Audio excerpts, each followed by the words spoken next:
Après avoir parlé des crises, du silence, des comportements qui fragilisent le lien et de l'importance de poser des limites, une question reste essentielle. Peut-on réellement construire une relation stable lorsque le trouble borderline, la peur de l'abandon et les émotions intenses influencent le couple? Parce que lorsque les crises se répètent, lorsque la relation alterne parfois entre proximité et distance, entre apaisement et conflit, il peut devenir difficile d'imaginer une autre façon de vivre ensemble. On peut finir par penser que l'instabilité fera toujours partie de la relation.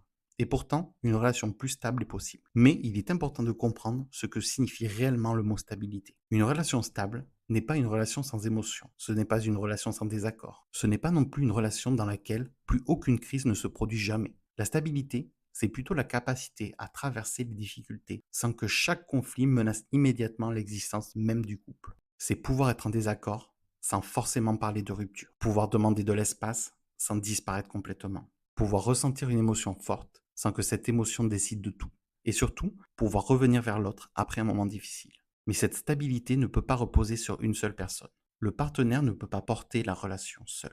Il ne peut pas toujours anticiper, rassurer ou éviter les déclencheurs et réparer après chaque crise. De la même manière, la personne concernée par le trouble borderline ne peut pas simplement se demander de ne plus rien ressentir. Les émotions existent, les peurs existent, les blessures aussi.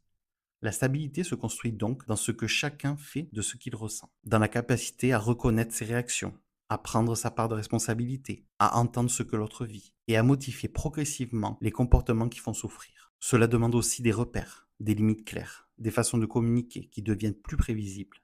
Par exemple, savoir qu'une personne peut demander une pause sans que cela signifie une rupture. Savoir qu'une discussion difficile peut être reprise plus tard, plutôt que de laisser dans le silence. Savoir également que certaines limites resteront les mêmes, même lorsque les émotions montent. Petit à petit, ces repères peuvent créer quelque chose de précieux, de la prévisibilité. Et la prévisibilité peut apporter davantage de sécurité. Mais construire une relation stable demande également d'accepter que le changement n'est pas parfaitement linéaire. Il peut y avoir une amélioration, puis une nouvelle crise, des semaines plus apaisées, puis le retour d'un ancien comportement. Cela ne signifie pas automatiquement que tous les progrès ont disparu. La question importante est plutôt, que se passe-t-il après? Est-ce que chacun peut reconnaître ce qui s'est produit?